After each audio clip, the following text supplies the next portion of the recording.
Selamat siang semuanya teman-teman. Yang saya hormati Bapak Dr. Ibnu Hajar MT dan yang saya sayangi teman-teman sekalian. Baiklah, di sini saya akan membuat presentasi saya yang berjudul Analisis Kebutuhan dalam Perencanaan Pembelajaran. Dengan saya sendiri, Bunga Lestari Nurul Baban. Oke, kita akan masuk ke pendahuluan. Perencanaan pendidikan yang baik harus diawali dengan mengetahui apa yang dibutuhkan oleh siswa, guru, sekolah, dan lingkungan. Proses untuk mengetahui kebutuhan tersebut dinamakan dengan analisis kebutuhan. Nah, ini adalah pengertian dari analisis kebutuhan. Jadi, teman-teman, analisis kebutuhan itu adalah proses mengidentifikasi kesenjangan antara kondisi yang ada atau apa yang terjadi dengan kondisi yang diinginkan atau apa yang seharusnya. Nah, jadi tujuannya adalah untuk menentukan prioritas program pendidikan yang paling mendesak itu yang mana dan memutuskan langkah apa yang paling cocok untuk diaplikasikan dari kondisi sebenarnya yang ada di lapangan. Contohnya misalnya siswa kelas 8 kesulitan memahami materi sistem pernapasan. Nah, berarti kan kesulitan. Berarti ada kebutuhan yang dibutuhkan untuk meningkatkan media pembelajaran pada siswa kelas 8 tersebut. Nah, lalu mengapa analisis kebutuhan itu penting? Yang pertama yaitu agar program pendidikan tepat sasaran. Yang kedua, untuk menghindari pemborosan biaya, waktu, dan juga tenaga. Yang ketiga, membantu mengambil keputusan yang lebih objektif. Yang keempat, membuat pembelajaran lebih relevan dengan kebutuhan siswa. Yang kelima, menyesuaikan perencanaan sekolah dengan perkembangan iptek dan kebutuhan masyarakat. Nah, jadi itu adalah beberapa mengapa pentingnya analisis kebutuhan bagi pendidikan. Nah, lalu apa sih tujuannya? Tujuan yang pertama yaitu untuk menentukan masalah nyata dalam proses pendidikan. Lalu yang kedua itu menyusun prioritas kebutuhan. Yang ketiga menjadi dasar merancang program, kurikulum, pelatihan, guru, dan media pembelajaran.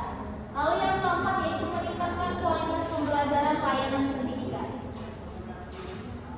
Nah, jadi teman-teman ada komponen yang dianalisis dalam analisis kebutuhan dalam pendidikan. Yang pertama adalah analisis siswa. Jadi sebelum kita terjun ke dunia pendidikan, kita harus tahu dulu, kita harus analisis dulu siswa.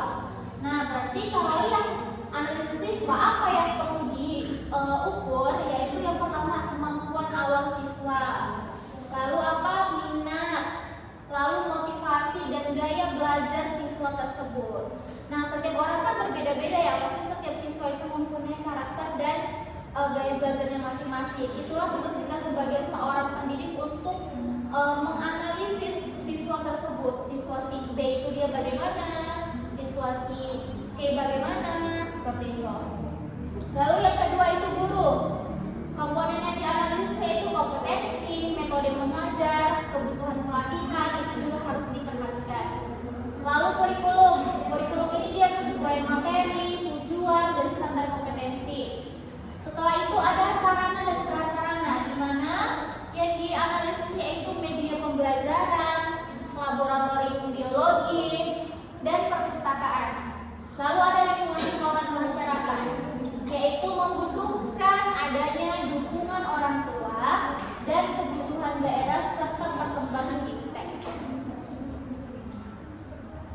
Nah, jadi ada beberapa jenis-jenis analisis kebutuhan. Yang pertama ada need assessment siswa, ada analisis kinerja guru, lalu ada analisis kurikulum, lalu ada analisis sarana dan prasarana, lalu ada analisis organisasi sekolah. Nah, ini semua penting dalam dunia pendidik. Kenapa? Karena pada saat kita menjabarkan materi misalnya, terus kewalahan karena apa? Karena tidak ada laboratoriumnya. Jadi kan tujuan pembelajarannya tidak tersampaikan kepada anak-anak tersebut. Hanya itu dibutuhkan analisis kebutuhan. Lalu ada langkah-langkah analisis kebutuhan baca. Yang pertama kita harus mengidentifikasi terlebih masalahnya, lalu mengumpulkan data antar siswa seperti apa yang dibutuhkan siswa tersebut, lalu menganalisis kesenjangannya seperti apa, menentukan prioritas kebutuhan yang paling penting itu yang mana, lalu merekomendasikan solusi yang tepat. Nah, contoh kasusnya itu ada misalnya Nadia, seorang siswa SMP Negeri 3 Pekanbaru, kesulitan memahami sistem pernapasan manusia. Berarti ada yang harus kita analisis di sini. Mengapa dia kesulitan dalam memahami sistem pernapasan manusia yang diajarkan? Nah, kita masuklah ke analisis kebutuhannya. Yang pertama yaitu siswa kurang memahami struktur paru-paru. Berarti kalau dia kurang memahami apa yang dibutuhkan, kemungkinan membutuhkan media visual. Lalu guru belum pernah menggunakan alat peraga, apa yang dibutuhkan berarti butuh pelatihan media. Lalu lab tidak memiliki poster atau peraga, berarti yang dibutuhkan sarana pendukung. Nah, itu beberapa analisis kebutuhannya. Nah, bagaimana solusinya? Solusi yang bisa kita ambil yaitu membuat pop-up book misalnya berbentuk sistem pernapasan dengan model 3D, lalu melakukan praktikum sederhana seperti itu. Itu bisa menjadi solusi untuk kita sebagai seorang guru. Jadi teknik pengumpulan datanya ada angket, wawancara, observasi, dokumentasi, dan tes atau asesmen. Lalu hasilnya itu harus jelas dan berbasis data, lalu harus objektif, dapat diukur, lalu relevan, dapat digunakan sebagai dasar pengambilan keputusan. Kenapa harus berdasarkan ini? Karena kan tadi tujuannya di awal agar tujuan analisis kebutuhannya itu tepat sasaran.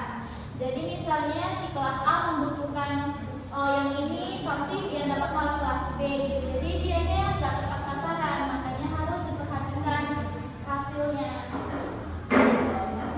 Baiklah, kesimpulannya yaitu analisis kebutuhan merupakan langkah awal yang sangat penting dalam perencanaan pendidikan karena fungsinya untuk mengidentifikasi kesenjangan antara kondisi yang ideal dan kondisi di lapangan.